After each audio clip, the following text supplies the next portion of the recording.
Welcome to Built to Go, a van life podcast. I'm your host, Jeff Wagg, coming to you from the College of Curiosity and my little river property here that I quite enjoy. This time we're going to talk about that fraught topic of recycling. Yeah, some of you are going to hate me after this one, and maybe some of you won't. We'll see. We're also going to do a product review of another product I absolutely love, the Venty fan. A tale from the road involving, well, something creepy again. And we're going to visit a local historic site that's actually pretty interesting. Hello everyone, welcome back. I'm very happy to have you here. As you can see, I'm trying to record this outdoors down in what we affectionately call Tiki Bago land. And it's loud. Not only do we have all the birds, we also have passing barges and other industrial noises, but hey, a little bit of ambience is kind of fun sometimes, so that's what we're going to do this week. Now, let's get to the topic at hand. Last week, I talked about my mysterious Bluetooth speaker that was going honk honk, and somebody commented to me privately that they were a little disappointed to see me throw a Bluetooth speaker in the trash because that is e-waste, and e-waste is bad. And I agree, and the part I left out is the way I handle trash in my van is when I go back to the condo, which is normally what I do when I use my van on the weekend down here in Tiki Bago land, I sort the trash at home. So that device has been recycled. It was taken to Micro Center, which accepts e-waste, which is what I do with all my e-waste. Basically, I have a bag at home, and I put in the bag any kind of old stuff that I don't want that's kind of electronic. So, Howard, yes, it was recycled. Thank you for bringing that to my attention. But it brings into question the entire concept of recycling. How do you do it effectively in a van? And more importantly, should you? So if you're my age, mid-50s or younger, you were taught that recycling was part of being a good person. Good people recycle. Bad people don't recycle. And now we're not even talking about littering here. Littering is bad. I don't care who you are or what your philosophy is. Throwing something out the window of your car or just tossing it in the woods is bad. And saving the environment, that's a good thing. It's good for everybody. If you disagree with that, well, that's a little strange since you're talking about the air you breathe and the land you live on. So we can agree on those things, I think.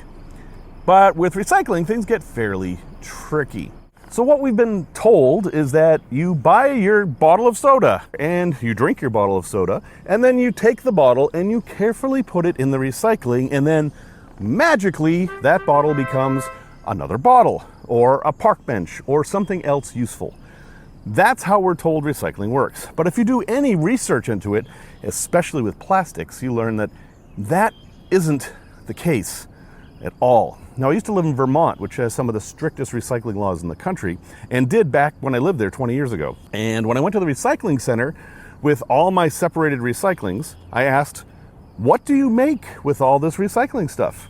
The person at the center could only reply with, well, we make recycling bins. And that was the only thing they had. They had never actually found a use for the recycled plastic. And it's true that plastic recycling just kind of doesn't work. I have an article that I'll link in the show notes about a report that NPR did on how exactly plastic recycling is working. And the short answer is, it isn't. A tiny amount of plastic is actually recycled, and the plastic that is recycled is kind of crap. The problem is that virgin plastic, which is made out of oil and natural gas and things like that, is a much better product and is actually cheaper to produce. So recycled plastic, while it sounds great, and you've seen these ads for turn this soda bottle into another soda bottle and we'll keep the cycle going, it doesn't actually work because every iteration of recycling the plastic makes a crappier product.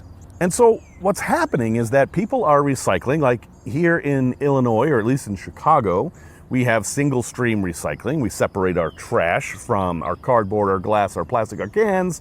That goes into one thing. That's collected by a separate trucking company.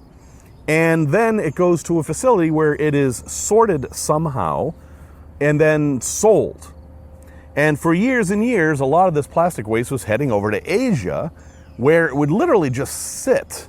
And now a lot of the Asian countries are saying, we're done with this. We don't want it anymore. So it's becoming a big problem. I'm saying all this just to paint the reality of recycling and that it isn't as important as you might think. And that has an impact on van life. Now, if you're living in a van, you know that space is at a premium, a very, very big premium. And if there's one downside to recycling, it takes up space. So my overall argument is going to be, and don't worry about recycling in the van. That's going to be my overall point. I'll tell you right now. But here's my defense of it. If you do store your recycling in your van, you're going to need a lot of space. You're going to need your regular garbage space and you're going to need your recycling space. And believe it or not, the advice on recycling is not to crush those cans and bottles, but to leave them uncrushed because the sorting machines they use work on air. And the air needs to blow onto the can or bottle or whatever to push it off of the conveyor belt. And a crushed can, it can't do that with, so it's much less effective at sorting.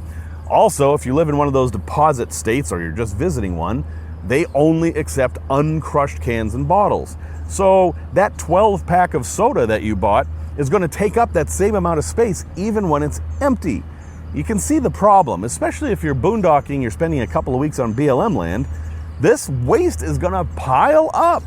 So, another thing to think about is these things attract critters. If you happen to like Coca-Cola, sugary Coca-Cola, mice love Coca-Cola. As somebody who recycled assiduously in Vermont, and which has a deposit law, I would often find dead mice in my Coca-Cola bottles that I would leave stored to take to the recycling center. Now you can put the cap on, that will help with that. But ants, they're not going to care so much about the cap. So there's that to worry about too. And the absolute worst thing you can do is to say, oh, well, I've got an awful lot of recycling here. Better go find a place to return it and then drive around for half an hour because then you're burning fuel. And of course, burning the fuel is a lot worse for the environment than the actual recycling. So yeah, it sounds terrible, right?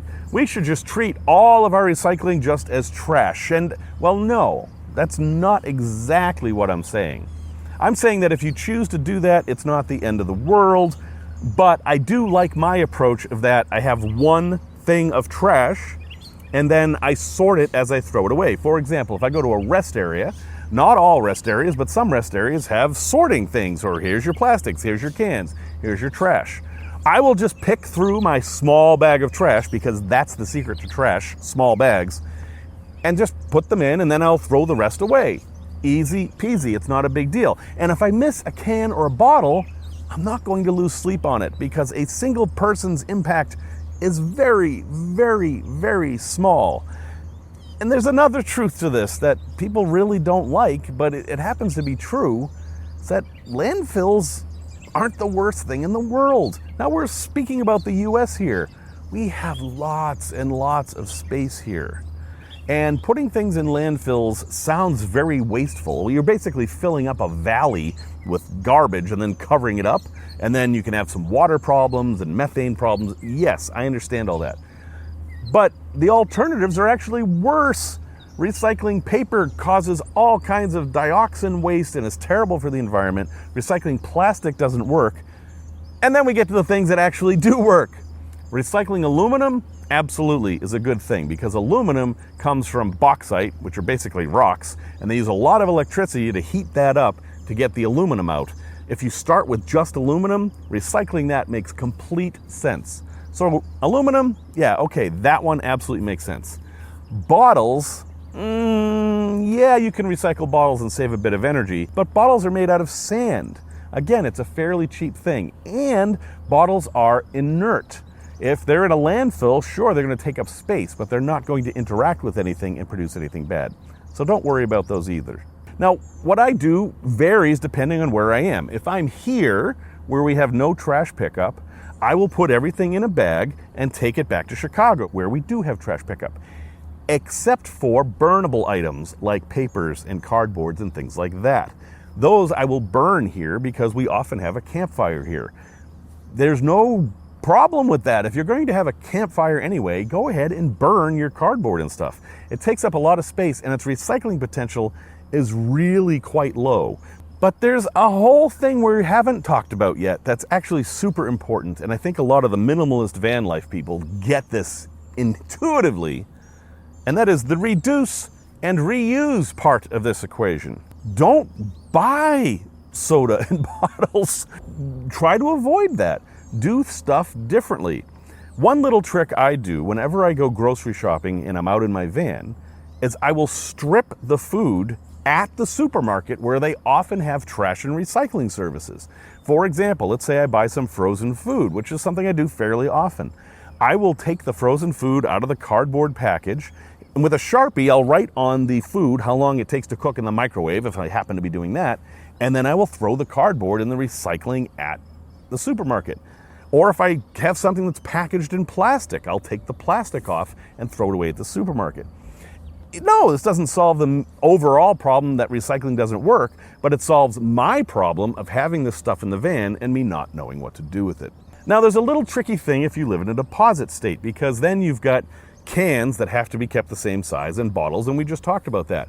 What's the solution for that? If you're out boondocking, how do you deal with that? Well, you can donate those items. A lot of churches and small towns will have bottle donation centers.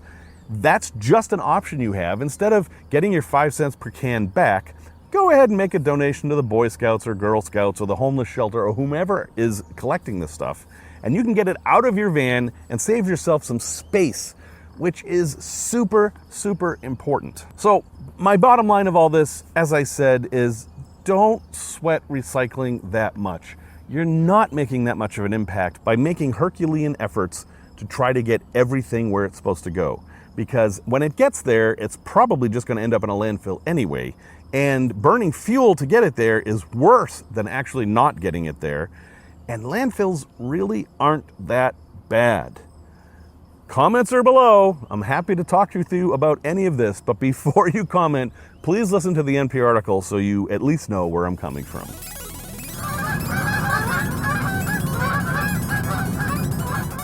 Tech Talk. So this Tech Talk is actually different from what's in the video because the video was very visual. So if you want to have some idea about what I'm talking about here, you can go ahead and check out the video. But the concept and the content is ultimately the same because I'm going to talk about the 5% rule. Now, there's this rule in construction that the last 5% of a construction project never actually gets completed, whether that be sanding a piece of wood or painting a piece of trim or polishing some sloppy plumbing or whatever it may be. That last 5% never gets done for whatever reason, and generally it's because there's this sense that I'm done.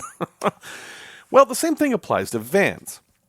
And of course, I've said many times that no van is ever finished, and that should be how it is. I mean, this is a lifestyle, it's a hobby, and you should always be trying to improve your van. But there is a related concept that I want to talk about, and that is the expedient repair. Now, in my case, I bought some land last year, and I immediately bought a tractor, and I had a very limited timeline for picking that tractor up. I had basically one day to get the tractor and bring it down to Illinois. It was up in Wisconsin. It was actually going to be a long day. And I've got a Sprinter 2500. I can tow 5,000 pounds, and a Kubota plus trailer doesn't weigh anywhere near that, so I wasn't worried about it. But I also have an ambulance, and most ambulances don't have tow hitches installed because in the back there's usually a step so that people can get in the back, and that interferes with the tow hitch. It's not always the case. There are some exceptions, but my ambulance is not one of them. So I basically got up in the morning and I had to remove the back step, install a tow hitch, and install the trailer wiring, and then drive to Wisconsin, get the Kubota, drive it all the way down to Tiki Bago Land, and then head back to Chicago after dropping off the trailer, which was a U-Haul. It was going to be a long day. So I got up, and of course, it starts raining and snowing, but yeah, whatever, I've got to do this. So I'm climbing under the van, and I remove the step, and I drop it, and it falls on my face, and I break my glasses, and I don't care, and I keep going. I install the Curt hitch, which wasn't too bad. I've done that before. They bolt on, and I'm pretty fond of Curt hitches. I think they do a good job. And then I got to the trailer wiring. Now, trailer wiring these days is pretty easy. It's mostly plug and play, and then you need to run a hot line and a ground. The ground is just screw into the body somewhere near the tail light on the inside, and that's not a big deal. But the hot lead, well, you can use basically any hot lead, but I was in a hurry, and I didn't want to go through the effort of running the wire through the inside of the van to the leisure battery or anything like that. I just very carefully ran the wire under the van, all the way under the hood. Now, in my Sprinter, I have an option, a factory-installed option, of an auxiliary battery under the hood. This is a battery that doesn't actually get used anymore. It was meant for vans that were going to be ambulances or wheelchair vans or something like that, but because I have the leisure battery, it's just kind of sitting there, and it basically serves as the battery I can use to jumpstart the thing if I need to. So I figured, well, I'll just run the wire straight to the battery. Yes, I had a fuse. That's fine. And I did. I ran the wire straight to the battery. I unscrewed the nut that attaches to the big terminal in the wire there, and I just put a ring terminal on my wire and put it right on there, and it's fine. It worked. I went and got the Kubota, brought it down. Everything worked fine. Except I did a really, really crappy job with the wiring. Everything was fine until you got under the hood, and then I ran out of wire. So I ended up with this super taut wire. Basically, where it comes into the hood, it was tight all the way to the battery, and you never want your wires to be tight. Mistake number one. Mistake number two, I didn't have the right size ring terminal. The ring terminal I had was way too big, so I basically unscrewed the nut and put the ring terminal on it, and then screwed the nut down just on the top of the ring terminal. I mean, you could actually see through the ring terminal. There was that much space. This is also not good. But hey, it worked, and I didn't have the right size ring terminal, and I didn't have any extra wire with me, and I needed to get this done. So my expedient repair, completely successful. I was able to go get everything done. And then a year went by, and I never fixed it. Until this weekend. I finally said, that's it, enough, I'm going to fix this. I can only imagine the look on mechanics' faces when they lifted the hood and saw this and thought, oh my God, what amateur hour. Now, I didn't do a terrible, terrible job. This wasn't in any danger of catching on fire. It was fused. All the connections were in pretty good shape. I did have a butt connector under the hood that wasn't wrapped up, which is a bad idea because butt connectors are open on the ends and you want to seal them. So now it's fixed. I added the proper amount of wire. I bought a big box of ring terminals of all different sizes and put the exact correct size on there. I got rid of the butt connector entirely and used my fake Wago connectors and then wrapped that up with electrical tape for good measure. And then I covered the entire wire with wire loom, which is that plastic protective stuff, and ran it all along the wall without any tightness whatsoever. And I did one thing more, is I labeled the fuse holder that sticks out with the word trailer. So if anybody looks at this, they'll know what this is. The point of this story isn't, hey, what a good boy I am. It's that, hey, if you do these expedient repairs, and you have to sometimes, write them down and then make sure you go back and fix them. Because otherwise they're going to pile up and eventually one of them's going to bite you. And it actually could be pretty serious.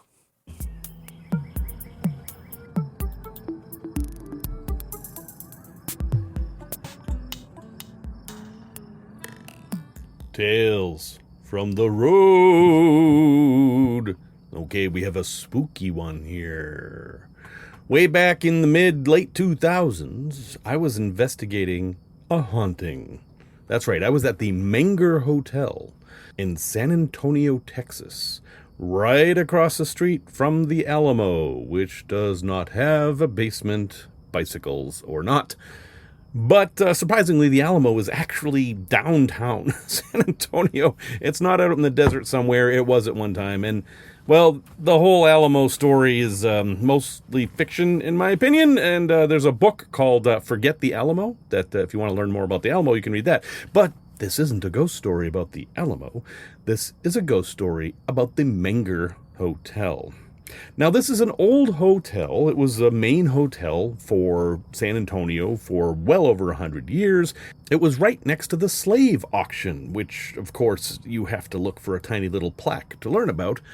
But there is a bar there, and there were bullet holes in the ceiling, and apparently Theodore Roosevelt rode his horses into the bar, and, it has all that kind of legend. And, it's kind of a cool place. I like staying there.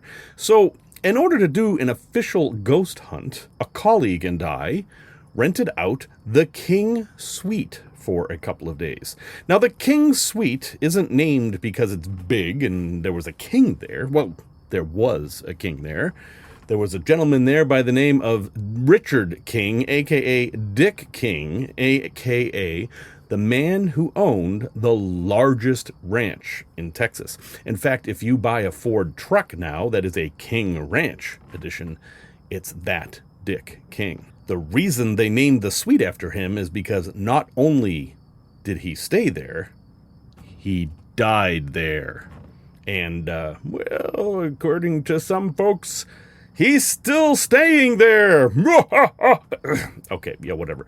We were on the skeptic side of things, right? So we had our EM meter, which is this meter that, detects EM, which is everywhere all the time anyway. And we had a FLIR camera, so we could see cold or something. We weren't really expecting to see much. And my colleague got the bedroom and I got the couch. That way we were double covered and we were in separate rooms and we could catch whatever we wanted to catch. And other than some strange behavior amongst the locals, we didn't really see much until we brought the EM meter into the bedroom. Now, it was a normal hotel bedroom. In fact, the bedroom was maybe the size of a regular hotel bedroom, except this was a suite, so it had other rooms as well. But the EM reader got really kind of freaky in the bedroom. So, being that it was the King Suite, there was a king-sized bed in there, of course. And this wasn't just any king-sized bed. This was the king-sized bed that Richard King, Dick King, died in. Although, when we checked in, the front desk assured us that they had changed the mattresses. Which is a good thing because he died in the 19th century. So that hopefully would have gone without saying. But it was the same frame and headboard that Dick King was sleeping in when he died. And, well, the EM meter got really kind of freaky when we got near the bed. And so this thing just, is an arrow that goes up and down, like a VU meter, it just goes up and down when it detects EM, and in this case it was detecting, electrical frequencies. And it got a lot bigger and bigger the closer we got to the bed. In fact, it got bigger and bigger the closer we got to the head of the bed. And what was even freakier, it was only on one side of the bed that this thing started getting a really strong reading. Now, we were the skeptics, right? We were the ones who were here to debunk this whole ghost nonsense, and yet here we were with an anomalous reading. Well, I guess ghosts are real. Well, no. We did not stop there. Because we were not looking to find ghosts, we were looking to find explanations for phenomena. And, well, it turns out we did. Now, you might be thinking, oh, the bed was magnetized, or there was something under the bed, and no. In fact, what was next to the bed was something you'd find in most hotels and motels across the country, and that was an alarm clock. A very old alarm clock. One from the 70s. The kind of alarm clock that had a big transformer inside it, which modern alarm clocks do not. And this big transformer was transforming AC power, probably to DC power at a lower voltage. I don't know exactly what it was doing. But in so doing, it was shedding a lot of electromagnetism. And our meter was catching it. And of course, where is an alarm clock in a bedroom? Yeah, right next to one side of the bed. Now, is that the side Richard King died on? We don't know. I don't know that that's even recorded, and heck, it may not even be the same bed, and the bed may be actually in a different part of the room at the time, and this whole story could be made up. I don't know. But anyway, in the end, it wasn't that creepy, but it was still kind of interesting. A place to visit. So I'm here at the I&M Canal Visitor Center at Lock 14 in LaSalle, Illinois, which happens to be just across the river from where the Tiki Bago's parked, so I'm here all the time, but I figured I should let you know about it because it's kind of a cool piece of history. I'm here at the end of the canal. And what is the I&M Canal, you might ask? Well, I'll tell you.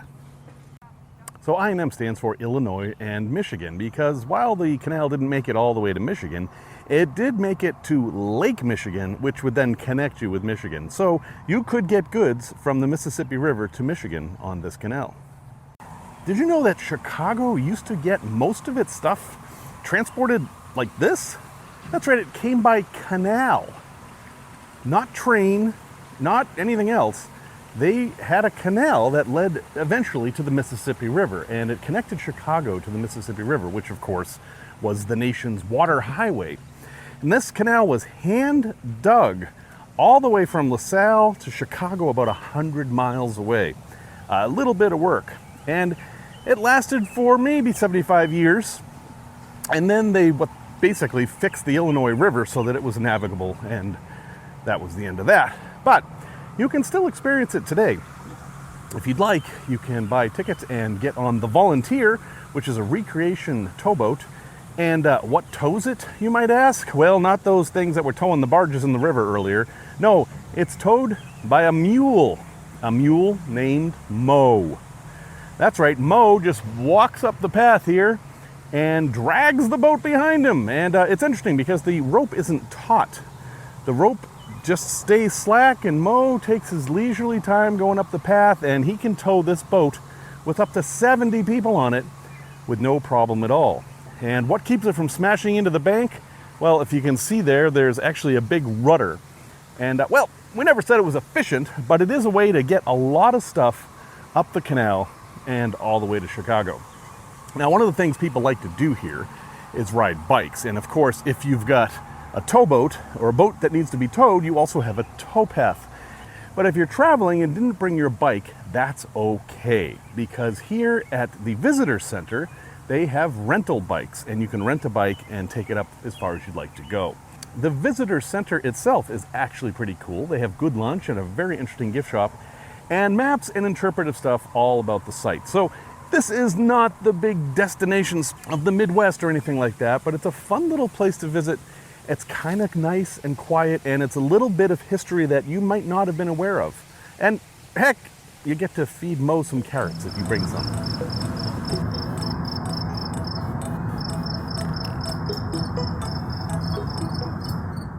Product review. Oh, another week where I get to review a product that I super like. This time it is the Venty fan. Now, you may have gathered that I like fans. I think in my NV200 I had 5 fans installed at one point. I'm only up to 3 in the M3 ambulance, but yeah, now I've got 4. Yes, I bought a Venty portable fan, and well, let me tell you why this thing is so darn cool. This is a portable USB chargeable fan. It has a massive 16,000 milliamp hour battery that you can also use to charge your phone, because why not? It has a light in the base, and it has 4 speeds. And at top speed, it's like a real fan. And it will last for well over 30 hours, up to 40 hours maybe, and it's portable. You can carry it with you, and according to them, you can take it on an airplane.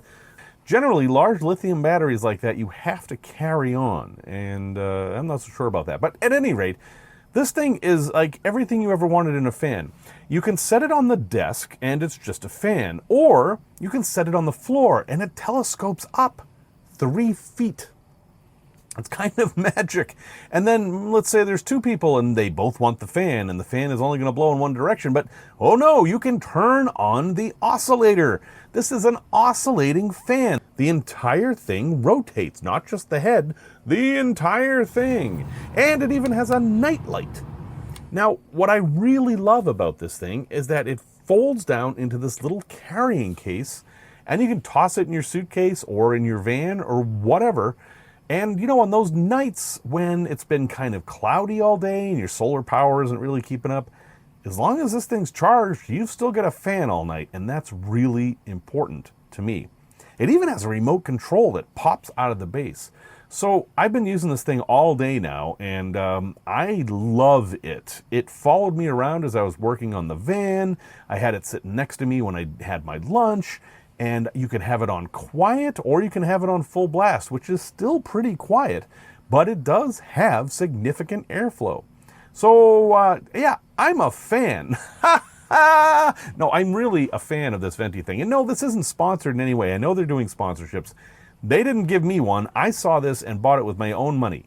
And that's the possible one drawback. It's $80. But when you consider that it's also a very large battery bank that you can charge your phone or whatever with, that's not so bad, really. The other drawback is that because it's such a large battery, it does take a long time to charge. It can take all day to charge, and it's kind of a slow charge. It doesn't charge quickly like a Mac or an iPhone or an Android device or anything like that. It just kind of chugs along. So when you're not using it, you're going to want to have it plugged in so it can charge. Or you can just leave it plugged in all the time. I intend to use this thing in my van and whenever I travel, and probably at home on my desk too. I have a link in the show notes to purchase one, but again, even though I'm raving about this thing, I promise this is not a sponsored review. I bought it with my own money, and I'm darn glad that I did.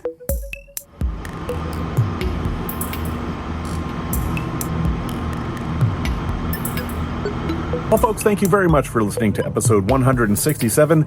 This was a cavalcade of errors and mistakes, and I apologize for some of the poor quality in this one, but we're going to keep at it, and we're going to keep getting it done. Music, as always, is by Simon Wagg. And until next time, remember this quote from Ed Begley Jr.